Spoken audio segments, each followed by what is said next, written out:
Hello everyone, glad you came back to watch another video. This week I've got a story video. I've been doing non-story videos for the last few weeks, couple weeks, I don't know, something like that. You have to go back and look, maybe, I don't know. But this story is a trapping story. Trapping season's open, deer season's full swing, but this story is going to be about beaver trapping and about me checking one of my brother's traps. So if you want to hear how a beaver attacks me and all I have is the M6 Scout, it gets a little dangerous, y'all. Let's go.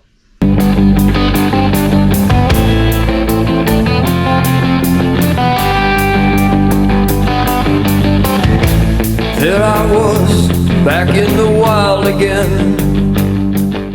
Alright y'all, thanks for sticking through that intro with me. I change it once in a while, but this story is about me and my little brother and a friend of mine running a trap line. We had run this trap line for a few weeks. Some crazy things that happened during this trap line, and there's actually another story that goes along with this same trap line, but I can't tell all the stories at once or I'll run out of stories. So here's the deal. I told one story already about this same trapping line where deja vu, I foreseen something happening and then it happened. I tell that story, I'll put that story at the end of this video so you can watch that too if you want.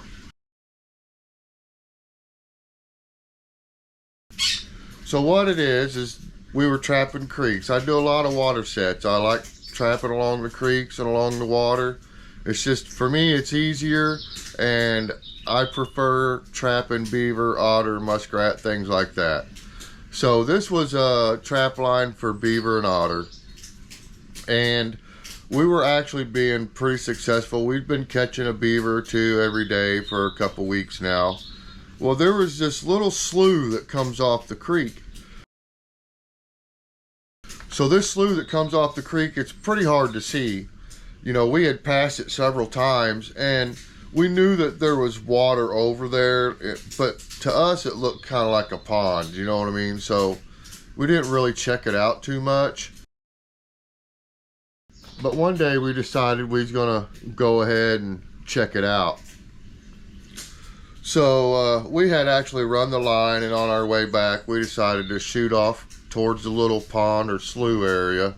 Slough is just a body of water that runs off of the creek or river and then stands in a stagnant area. Kind of like a pond, but it gets fed by the creek when it floods and whatnot. So we decided to go check it out. Well, you could see a little stream coming in off the creek, filling this slough up, which basically looked like a pond, you guys, except on one side there was a lot of big rocks and boulders, and you could see where there was like a channel or a hole that went up under these boulders from this pond. So something could easily, like an otter, that's what I was thinking, right? I'm like, definitely could be an otter den up in there. Because beavers don't tend to den where there's a lot of rocks like that. They tend to den up in the bank, where they'll dig a hole up in the bank, or they'll dig a hole up under some tree roots and they'll den up under there once in a while. But this looked like an otter spot to me for sure. So I was pretty excited about that. I thought, yeah, maybe we can set some traps here and catch an otter. So what I had done was, where that hole was at, I had put a conibear trap, which is a square trap. It's a killer trap. When it goes off, it dispatches the animal instantly. No suffering, just like that, right? So I set one up in there thinking that if an otter comes swimming up in there, boom, I'll get the otter. Well, my little brother, he decides he's going to set a foothold trap for beaver in that little stream, which is a good idea, and it was a really good spot for that, because they'll travel up them little streams into these pools of water like that to build a lodge or whatever, right? But I told him, I was like, hey, listen, if you're going to make a set like that in that little stream with a foothold, make sure you get a good anchor.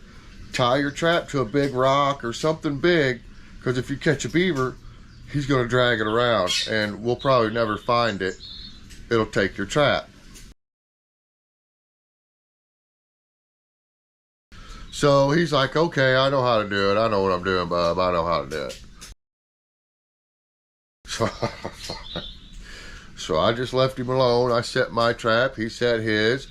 Well, we checked these traps for a couple days. Never caught nothing in them. But sometimes you got to leave them there for a week or so, because you never know what the animals are going to do according to the weather or whatnot, right? So it was a good spot for traps. We left them. I go to run the traps. My brother can't go. Something happened. I can't remember, but he couldn't go that morning. So I get there in the morning. Everything's fine. Show up, you know, just like every morning. Get out, get all my stuff on, my waders and everything, and my trapping pack. I grab my M6 Scout. You guys seen this before. Now this is a Springfield M6 Scout. This is original. This isn't a remake like some of them other fellas are showing,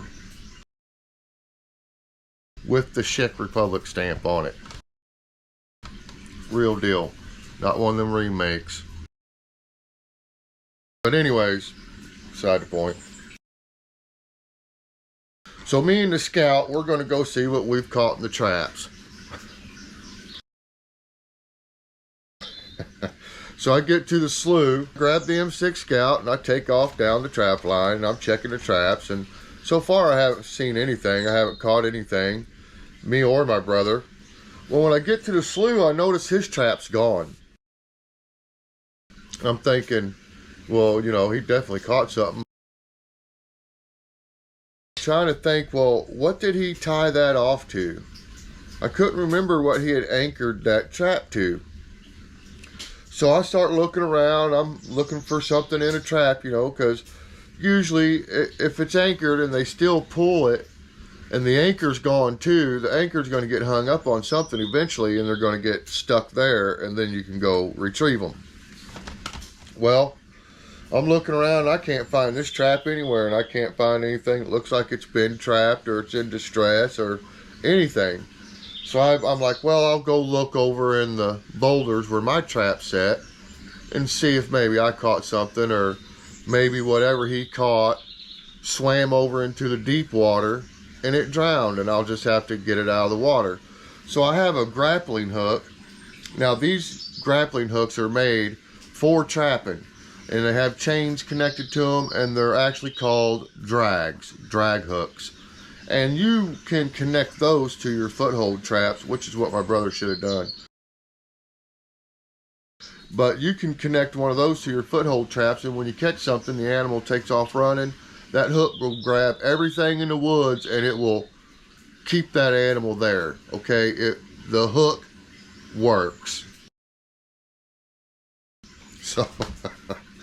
So I always carried one in my backpack, my trapper's pack, because I had ran into this before where I had set a trap and it was an otter, and once it got caught in the conibear trap, I don't know if it was just swimming so fast when it went through that trap or what happened, but it took the trap and everything and swam out into a deep hole and sank, and I had to take my clothes off, go out there. That story's on here too. You can look that one up. It's in the playlist. Okay, so anyways, I'd learned my lesson. I always carried an extra grapple hook so I could just throw it out into the deep water, hook whatever was down there, and pull it up. So that's what I was going to do. I went to check my trap under the rock. Empty. My trap was actually knocked over and empty. I thought, well, that's kind of weird. You know what I mean? Because usually, you know, they can't knock those type of traps over without getting caught. Usually. I don't know how it happened, but it happened. My trap had got knocked over. I'm looking for whatever my brother had caught in his trap. This water's deep, but it's blue, and you can almost see to the bottom of it. So I'm looking down through the water, and I don't see nothing down in there. Well, while I'm standing there looking on the bank, I hear something inside those rocks moving around. And so I go over to the boulders and I'm looking around. Now, I got hip waders on, but this pool of water, the bank drops off.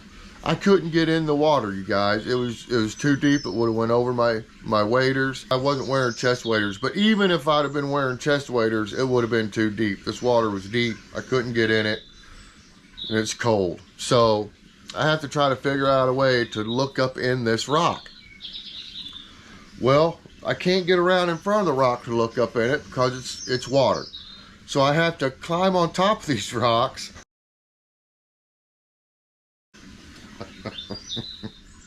And these are big rocks, you guys, boulders. So I had to climb up on top of them and ease my way over the top and look down through some little bitty holes where the rocks were stacked together. You could see right down in there through some little tiny holes.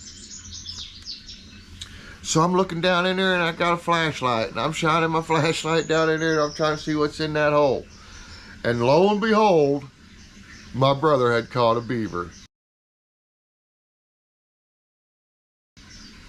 So I got pretty excited. I was like, man, I can't believe that. And that beaver swam up in there and must have knocked over my conibear bear trap with the drag. I don't know. I don't know how it got in there without getting in my trap too, but it managed to knock that thing over and get up in there. So I'm thinking, how am I going to get this thing out? Well, so now that I know where it's at, I start looking for the trap, the chain, and what my brother had tied it off to.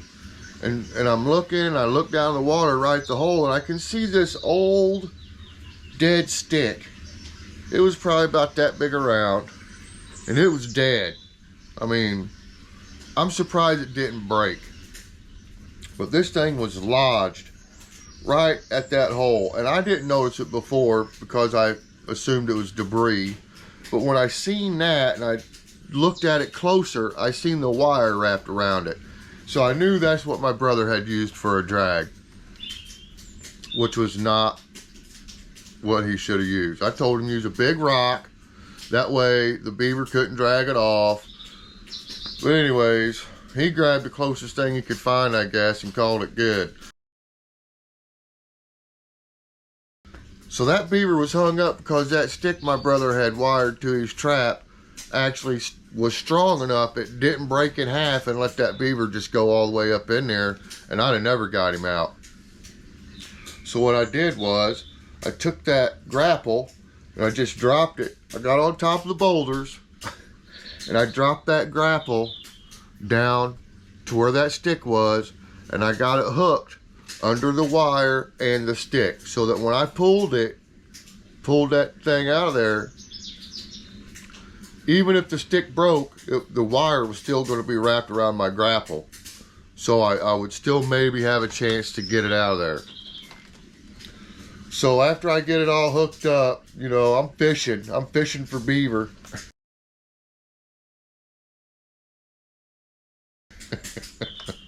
With a big hook. And so I get it hooked up, and then I take the chain and I've tied an extra piece of rope to the end of this chain. And I throw it over towards the bank, which is just to my left, off the boulders. Chuck it over there. So I hold on to it to keep tension, climb down off the boulders, get over to the bank, and I start pulling. And I'm pulling, and this beaver, now I can't pull real hard because I don't want it to pull out of the trap. Now I don't know how good it's trapped, so I have to take it easy. And it's just like fishing, you guys. I mean, I had to work with this beaver until it finally just got tired. And I was able to pull it out of that hole and then out of the water. So I'm thinking everything's going pretty smooth, right? And I'm not really thinking like ahead too far because I'm so focused on just getting that beaver out without it coming out of that trap. I didn't have my rifle ready or nothing. The scout was laying on the ground like 5 or 6 foot away from me with my trapping pack, and I didn't really have everything I needed right there when all this went down. So I pull this beaver. I see the beaver. He's starting to come towards the bank. Well, the beaver, he notices that he's starting to come towards the bank too. So instead of getting pulled, he turns and just comes to the bank. So I instantly, Oh, I got goosebumps. So I instantly freak out. I'm like, whoa, I never had a beaver come at me. So it freaked me out. So I'm trying to pull the rope in while it's coming at me, keep the tension, you know, and I'm looking for my scout, and I can't, and the scout's too far away, and so I'm like, you know, I'm trying to get the scout and keep the tension, and the beaver's coming after me. I finally get to the scout. I grab the scout up. Beaver comes up on the bank, you guys. I'm not kidding. This is the first time this has ever happened to me. Beaver comes up on the bank and opens his mouth and like hisses at me, right? It makes this weird sound I've never heard a beaver make. Well, by now I've got the scout one-handed, you know, and I'm like this, and I got the beaver chain rope fishing line. I got it in one hand, and I got the scout in the other hand. And also, by the way, none of this stuff was on my scout when this happened. So I get the scout, and I'm trying to, you know, use it like a pistol. And this beaver's lunging at me, jumping like a rabbit, jumping towards me, and I'm backing up. And I'm hollering at it, you know, like it can understand me. The beaver can't understand human language, you guys, just so you know, in case anybody tries to talk to beavers, they're not going to understand you. Anyways, I know firsthand. I'm like, quit, beaver. And I'm yelling at this beaver. I'm like, no, get back. And I'm trying to get the scout around. And then finally I get the beaver. It just freezes. I don't know why, but it just stops. And then I take the scout, a pistol shot, pow, miss.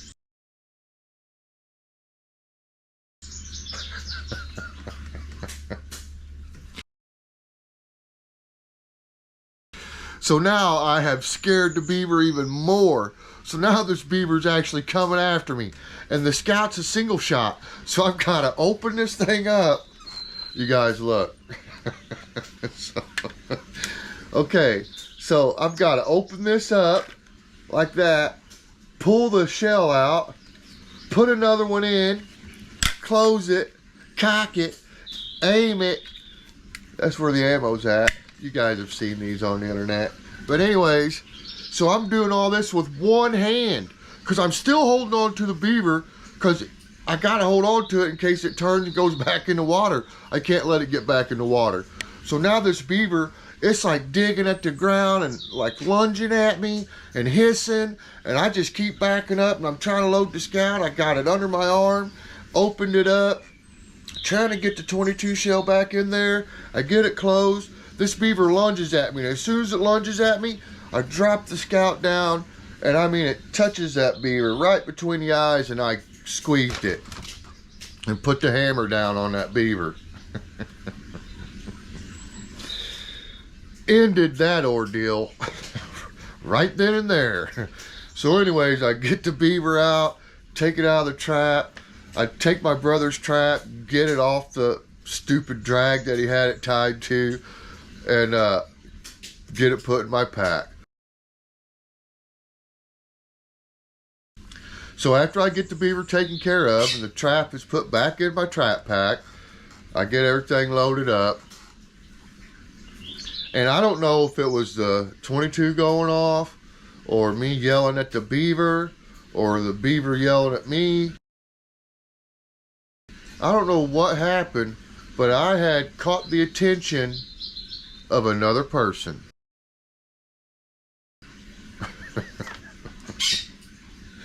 Which I didn't even think about anyone being out there bow hunting.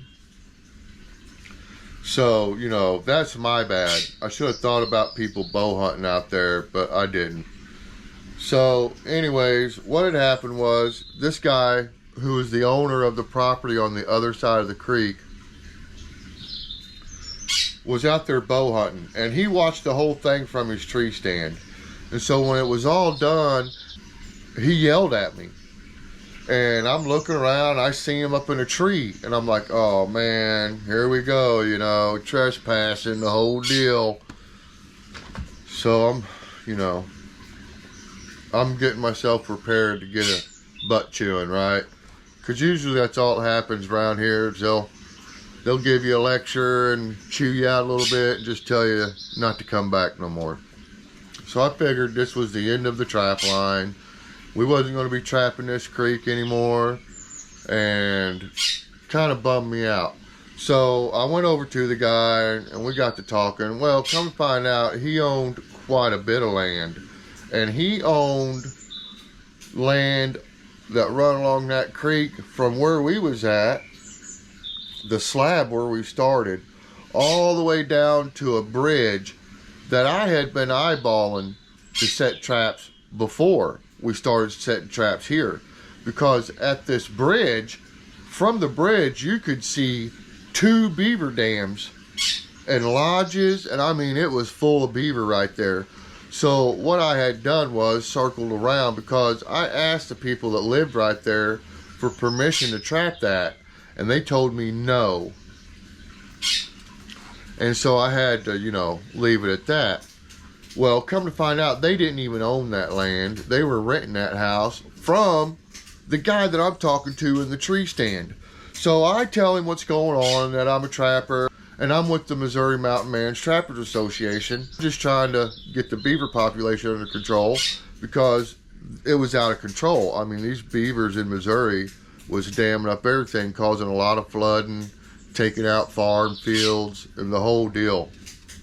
So a lot of us trappers had got together, decided we were just going to heavy trap beavers and try to get that population under control. And the otters as well, because at this time, otter pelts were worth a lot of money, about $200 a pelt. And also there was a bounty on them. So you could get $200 a pelt, and I think it was $25 or $50 from the conservation department just for killing one, just for getting rid of them, per otter. So we was big on that. Definitely trapping otters. So anyways, this guy's like, well, this is where I bow hunt, and you know, I've been watching this big buck, blah blah blah, you know, I had this big deer story. And I was like, all right, well, I'll pull all my traps. Do you happen to know who owns the property at that bridge? He's like, oh yeah, I own that. I own all this. He said, you know, there's a whole bunch of beaver dams down there and lodges. He said, you should go down there and trap. He said, I don't hunt over there. Nobody does. He said, and you can trap those beavers out right there if you want. I was like, that's perfect. And then I explained to him, well, I had asked the people live there, and he's like, no, them people don't know. They just rent that house. It's not up to them. So he actually gets aggravated. I hope them people didn't get in trouble. But he got aggravated about that someone had, you know, overspoke his authority, I guess. I don't know. But anyways, he's like, no. He said, you can trap there. He said, and I want you to trap all them beavers out of there. I said, deal. So I ended up spending the rest of that day pulling all my traps. I apologized to the guy, of course, naturally. Pulled all my traps, but now I'm super excited. We only caught 1 beaver. Action wasn't get that hot where we was at. So moving to this other spot was perfect. The timing was perfect. So I pull all my traps, get them in my trooper, I leave, go home. I call my little brother, hey, I just got permission to trap all them beaver dams and beaver lodges. So we're running a new set tomorrow on that. All right, he said, that's awesome. So that's what we did. Me and my trapping buddy, my little brother, we got together next day and we went out there, and man, I'll tell you what, guys, it was amazing. There were so many beaver there. I mean, for days we was pulling beavers out of that place, for days. And I'll tell you something else, them beavers in that Finley Creek are mean, because one of the beavers we caught where the beaver ponds was at, it attacked as well on one of the traps my brother set. Same kind of trap, same style drag, and that beaver attacked as well. But I can't tell you that story. That's a whole nother story, because it's a good story, and I actually videoed that story on my Sony cam, which I cannot find the tape for the life of me, but it's so funny because it was my buddy's birthday, my trapping buddy's birthday, my little brother's trap. I was filming and they got attacked. And man, was that a good one. Man, that was good. I never laughed so hard. I never laughed so hard watching that. But anyways, that's going to be another story. So I hope you guys enjoyed this beaver trapping story, because I sure enjoyed telling it. It brought back a lot of good memories, and now they're just flooding in, you guys. The memories are flooding in. But one thing I learned was, no matter what, don't ever give up. Don't ever give up. There's always a solution. There's always a way around the problem facing you. You just got to stop, calm down, jump out of the box and start looking around. You know what I'm saying? So no matter what, when you get in a situation like that, don't sweat it, right? Find the solution and squash it. And most importantly, keep on keeping on. If you're feeling down and you need to talk to somebody, call a friend, call a family member. Don't give up. No matter what, don't give up.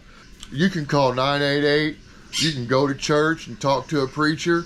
There's a lot of different options out there. The main thing is don't ever quit. Don't ever give up. Don't sweat the little stuff. Squash it when it shows up and keep on keeping on. And everybody, have a good day. God bless. Peace out, y'all.